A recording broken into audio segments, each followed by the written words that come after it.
75 वर्षों का ये सफर लोकतंत्र की अद्भुत शान है।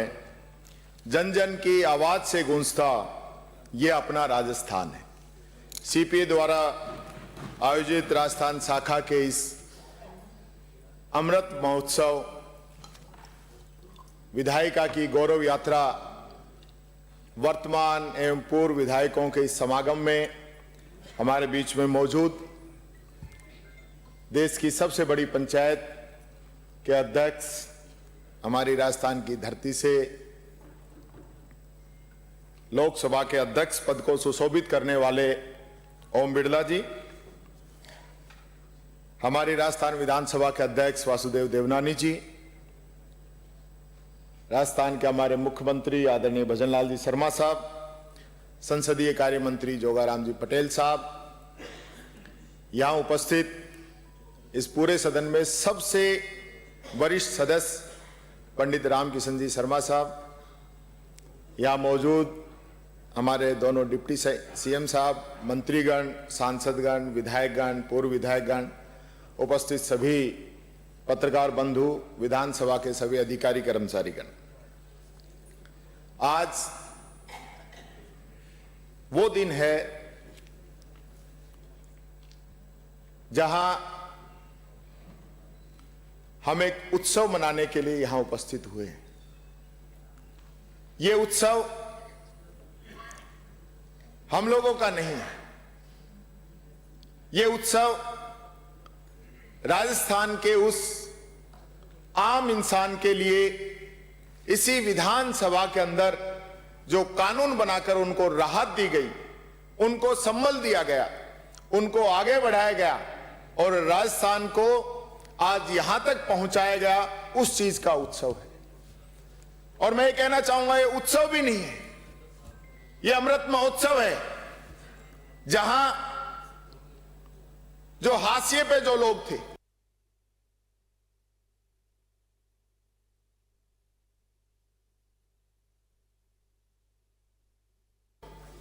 जो पिछड़े जो लोग थे, जिनको यहां पहुंचने का मौका मिला। मेरे जैसे एक दलित व्यक्ति को नेता प्रतिपक्ष के रूप में यह सौभाग्य मिला कि पहला दलित नेता प्रतिपक्ष मुझे मिला।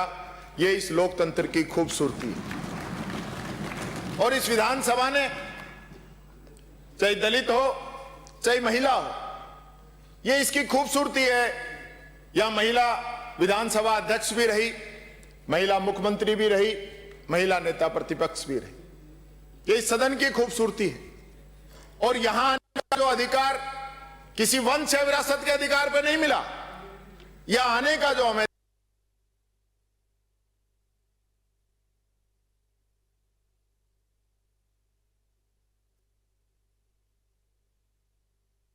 अधिकार मिला, वो बाबा साहब अंबेडकर के बनाए हुए संविधान की वजह से मिला, जो आज हम सब लोग यहां तक पहुंचे।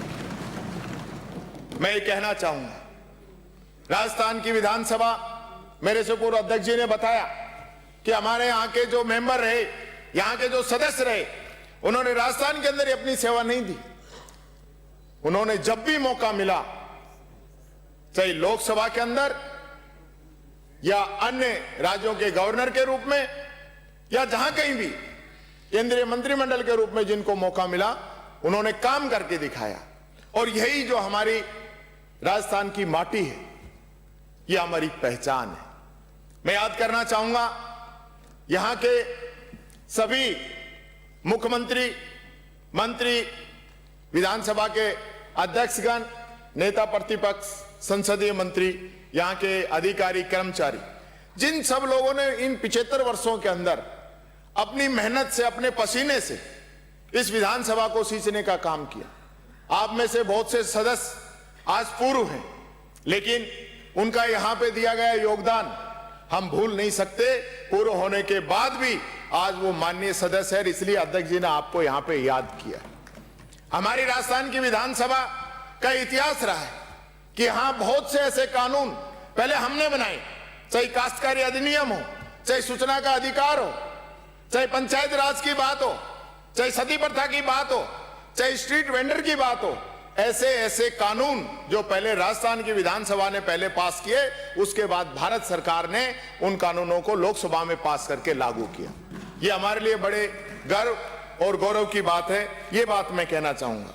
मैं एक बात और कहना चाहूंगा जो मेरे मन की पीड़ा है कि हम याद करें, अगर हमारी दूसरी जो विधानसभा थी, जब सबसे पहले जब हमारी दूसरी विधानसभा थी, उस दूसरी विधानसभा के अंदर जो मीटिंगों की संख्या थी वो 5 वर्षों में 306 मीटिंग हुई थी और 1666 घंटे उस विधानसभा के अंदर काम हुआ था।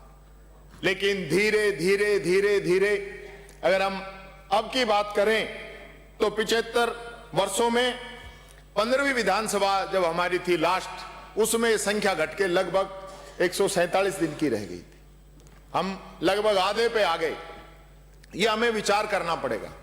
लोकतंत्र की सबसे बड़ी ताकत ये विधानसभा है, जहां लोगों के लिए नियम कानून बनाए जाते हैं।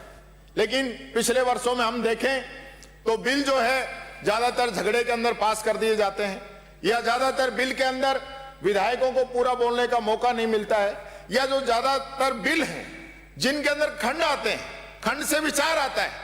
ये मेरे पूर्व यहां विधानसभा अध्यक्ष बैठे हैं, डॉक्टर सीपी जोशी जी, शेखावत साहब, राव राजेंद्र जी भी, जिनका बहुत अनुभव है कि यहां खंड से विचार में कोई बोलता ही नहीं। बहुत कम लोग हैं जो द्वितीय चरण या बाद में पास होने की स्थिति में अपनी बात रखते हैं। ऐसा क्या कोई व्यक्ति नहीं है जो अपने विचार रखे?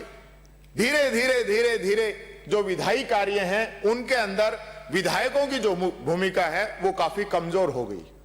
उस चीज को मजबूत करने की जरूरत है।